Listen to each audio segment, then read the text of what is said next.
संत श्रेष्ठ श्री ज्ञानेश्वर महाराज यांचा या वर्षी 194वा पालखी सोहळा संपन्न होत असून दिनांक 19 जून 2025 रोजी आळंदी येथून प्रस्थान होऊन दिनांक 5 जुलै 2025 रोजी पंढरपूर येथे आगमन होणार आहे।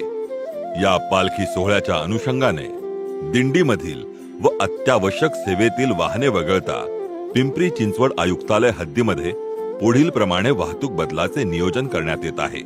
दिनांक 16 जून 2025 रोजी 12 वाजल्यापासून दिनांक 20 जून 2025 रोजी 3 वाजेपर्यंत आळंदी फाटा चाकण येथून आळंदीकडे, चिंबळी फाटा चाकण येथून आळंदीकडे, शेल पिंपळगाव व वडगाव घेणंद येथून आळंदीकडे, मरकळ येथून आळंदी बाजूकडे, भारत माता चौक येथून आळंदीकडे आणि विश्रांतवाडी येथून आळंदीकडे येणाऱ्या सर्व प्रकारच्या जड अवजड वाहनास मनाई करण्यात येत आहे।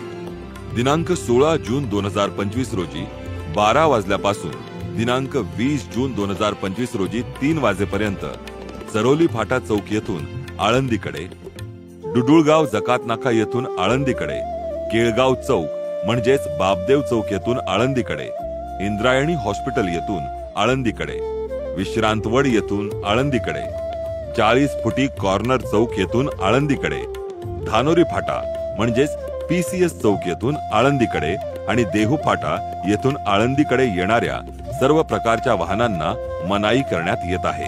दिनांक 20 जून 2025 रोजी रात्री 12:01 पासून ते दुपारी 3 वाजे दरम्यान संत श्रेष्ठ श्री ज्ञानेश्वर महाराज यांची पालखी आजोळघर आळंदी येथून पुणे शहराकडे प्रस्थान करत असताना पालखी मार्गाला म्हणजेच आजोळघर, नगर परिषद चौक, योगीराज चौक,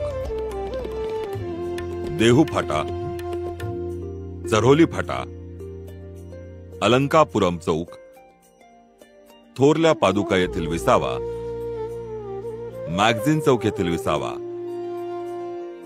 विठ्ठल रुक्मिणी चौक दिघी, बोपखेल फाटा मार्गे विश्रांतवाडी पुणे या सर्वांना जोडणाऱ्या सर्व रस्त्यांवरून सर्व प्रकारच्या वाहनांना पालखी मार्गाच्या दिशेने येण्यास मनाई करण्यात येत आहे।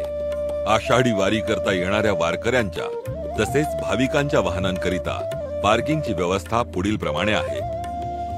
मोशी बाजूकडून येणाऱ्या वाहनांकरिता तळेकर पाटील चौक व डुडुळगाव जकात नाक्याजवळ, चिंबळी बाजूकडून येणाऱ्या वाहनांकरिता बापदेव चौकाजवळ, चाकण बाजूकडून येणाऱ्या वाहनांकरिता इंद्रायणी हॉस्पिटल समोर, वडगाव घेणंद बाजूकडून येणाऱ्या वाहनांकरिता विश्रांतवड येथे पार्किंगची सोय करण्यात आलेली आहे।